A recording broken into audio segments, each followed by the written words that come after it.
Selamat pagi Bapak Ibu, saudara-saudari jemaat Tuhan. Ya, pada pagi hari ini bertemu lagi bersama saya Onesiforus. Nah, pada kesempatan pagi hari ini kita ada di tengah-tengah lapangan ya. Wah, sungguh luar biasa. Tim-tim yang telah berusaha sampai ada di tengah lapangan di Sekolah Immanuel, sekolah tercinta jemaat-jemaat Tuhan. Nah, pada kesempatan pagi hari ini saya akan membawakan kebenaran firman Tuhan yang terdapat di dalam Yakobus pasal 1 ayat yang kedua-dua. Yakobus pasal 1 ayat yang kedua-dua. Saya akan membacakannya. Tapi hendaklah kamu menjadi pelaku firman, bukan hanya pendengar saja. Sebab jika kamu tidak demikian, kamu menipu dirimu sendiri. Di situ dituliskan Yakobus 1 pasal 22, tapi hendaklah kamu menjadi pelaku firman, bukan hanya pendengar saja. Nah, di sini dari Yakobus sendiri menulis pada saat itu pada orang-orang yang dijajah oleh orang Romawi. Yakobus ini mengingatkan mereka agar melakukan kebenaran firman Tuhan. Ketika mereka sudah mendengarkan firman Tuhan, tidak hanya mendengar, tetapi menjadi pelaku untuk melakukan kebenaran firman Tuhan itu. Nah, di sini saya akan memberikan judul tentang menjadi pelaku-pelakunya Tuhan. Nah, di saat ini kita ada di tengah-tengah lapangan ya Bapak Ibu. Nah, di tengah-tengah lapangan ini pasti di saat orang main basket, orang futsal, orang badminton, pasti ada orang utama, ada orang yang penting dalam sebuah permainan.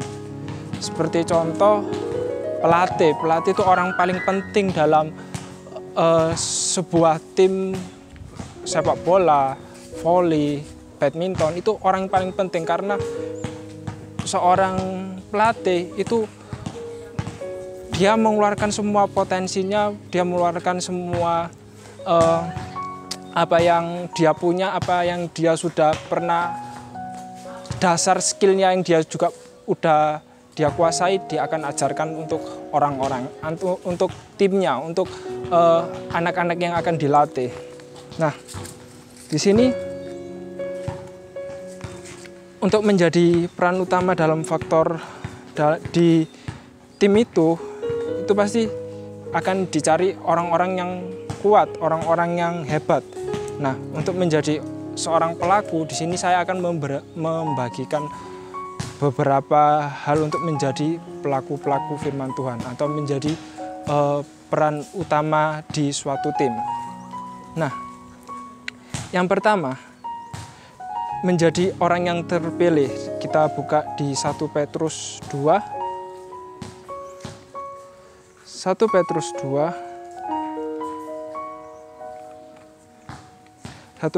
2 ayat 9a. Di situ dituliskan, tetapi kamulah bangsa terpilih, imamat yang rajani. Nah, kita orang yang terpilih, orang yang berperan penting itu adalah seorang pelatih. Seorang pelatih itu pasti akan memilih orang-orang yang akan diambil di dalam timnya. Seperti contoh pemain basket, seorang coach atau seorang pelatih pasti akan mencari bibit-bibit muda yang berpotensi, mencari bibit-bibit yang orangnya pada dasarnya hebat, skillnya keren. Nah, pasti akan dicari sama pelatih-pelatih itu. Nah, ketika pelatih mencari anak-anak yang terpilih, pasti otomatis mereka akan dimasukkan, direkrut di dalam tim. Nah, sama dalam kehidupan kita ini sudah dipilih sama Tuhan sendiri. Kita dipilih menjadi anak-anak Tuhan. Ketika kita dipilih jadi anak Tuhan, di sini otomatis kita harus mensesuaikan, menstandarkan apa yang pemimpin atau coach yang mau. Jadi kita juga harus menstandarkan diri kita apa yang Tuhan mau dalam kehidupan kita. Apa sih yang Tuhan mau dalam kehidupan kita? Kalau misalnya dalam sebuah tim, dalam sebuah permainan, pasti mereka pemimpin atau coach itu menyuruh mereka harus kerja keras. Mereka harus terus berlatih. Jangan sampai malas-malas, bahkan suruh jaga kesehatan mereka, suruh makan banyak, suruh melakukan apapun, pokoknya buat tim ini kuat, tim ini jadi yang hebat. Nah, sama dalam kerohanian kita, kalau misalnya kita mau jadi, kita udah dipilih Tuhan, kita juga harus mau menstandarkan hidup kita sesuai dengan apa yang Tuhan mau. Misalnya Tuhan mau hidup kita berkenan, ya kita juga harus mau berkenan. Ketika kita disuruh Tuhan untuk menjadi pelayan-pelayan Tuhan, kita mau. Kita harus menyesuaikan kehidupan kita karena Tuhan telah memilih kehidupan kita. Di sini bagaimana sih kita bisa menjadi orang-orang pilihan Tuhan, bagaimana kita bisa melakukan apa yang Tuhan mau. Tuhan itu sudah meneladankan, bahkan sebelum dia mengasihi apa yang Tuhan mau, dia sudah meneladankan bagi kita. Tuhan pernah jadi manusia, dia meneladankan untuk mengasihi, untuk berkata jujur, tidak berbohong, bahkan saling menolong. Itu yang Tuhan mau dalam kehidupan kita. Kita mau, kalau misalnya kita sudah terpilih, sama seperti tim-tim yang orang-orang yang hebat-hebat diambil, sama kita tuh orang-orang hebatnya Tuhan diambil, kita dipilih sama Tuhan. Jadi kita harus mau standarkan hidup kita apa yang Tuhan mau. Nah, ketika kita sudah dipilih, kita sudah dipilih sama coach ini, sama pemimpin, pasti ada hal yang membuat harus giat. Itu pasti ada namanya latihan. Seorang pemain-pemain gini pasti latihannya begitu keras untuk menjadi seorang pemenang, untuk menjuarai liga-liga yang ada.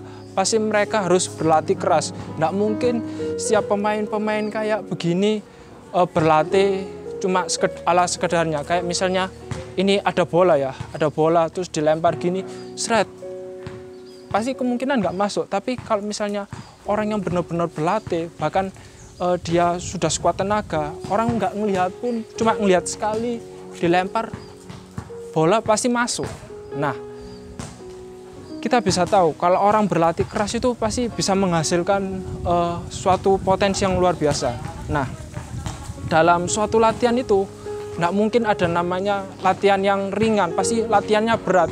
Ada cobaan-cobaan, bahkan ada seringkali timbul rasa sakit, ada luka-luka bahkan yang dia terima, tapi tidak membuat sampai cedera parah. Nah, dalam kehidupan kita pun di sini juga ketika kita dipilih pasti ada latihannya, ada masalah yang membuat kehidupan kita terus menjadi kuat, bukan menjadi kita lemah. Itu latihan kita. Kalau misalnya ada masalah yang datang, ada suatu hal yang membuat kita bimbang, justru itu merupakan latihan kita agar kita tuh terus kuat, karena kita tuh orang-orang dipilih sama Tuhan. Bagaimana kita bisa melakukan itu? Kita yakin Tuhan itu pemimpin kita, pasti dia selalu menolong. Gak mungkin seorang pelatih itu atau seorang Tuhan yang memilih kita membiarkan. Bahkan dia akan terus melihat kondisi setiap pemain-pemain, melihat setiap orang-orang pilihannya. Jadi gak mungkin dibiarkan. Jadi kita mau ketika kita dipilih, terus kita ada masalah-masalah datang, bukan menjadi loyo, tapi menjadi kuat. Agar dalam kehidupan kita itu ada suatu kemenangan atau suatu hasil yang kita raih. Kita kembali lagi di dalam Yakobus pasal 1 ayat yang ke-12. Di situ dikatakan, berbahagialah orang yang bertahan dalam pencobaan, sebab apabila ia sudah tahan uji, ia akan menerima mahkota kehidupan yang dijanjikan Allah barang siapa yang mengasihi dia. Ketika kita terus melakukan, ketika kita telah dipilih terus melewati latihan-latihan masalah-masalah, kita akan diberikan mahkota kehidupan. Kita akan diberikan suatu mahkota kehidupan kekal. Sama kalau misalnya orang-orang ini terus berlatih, terus giat, pasti mereka akan mendapatkan piala, mendapatkan kejuaraan. Nah, kita mendapatkan mahkota kehidupan kekal. Makanya justru itu kita harus tahan dalam segala ujian. Kita mau sama seperti judul, kita menjadi pelaku firman, bukan hanya pendengar. Ketika kita dipilih, jangan hanya didengarkan saja, tapi menjadi pelaku. Kita dipilih, itu pasti Tuhan punya rencana, Tuhan punya suatu hal yang Tuhan inginkan dalam kehidupan kita. Jangan ketika kita dipilih, kita malah nggak melakukan, nggak mau sesuai apa yang pemimpin itu ingin kerjakan dalam kehidupan kita. Sama kayak Tuhan ini mengerjakan dalam kehidupan kita, tapi kita nggak mau melakukan. Tapi kita mau bersama-sama ketika kita dipilih, kita mau menjadi pelaku. Agar kita bisa mendapatkan mahkota kehidupan atau kehidupan yang kekal. Itu saja kebenaran firman pada pagi hari ini, agar menjadi suatu hal yang baru untuk kita semua. Selamat pagi, Tuhan Yesus memberkati.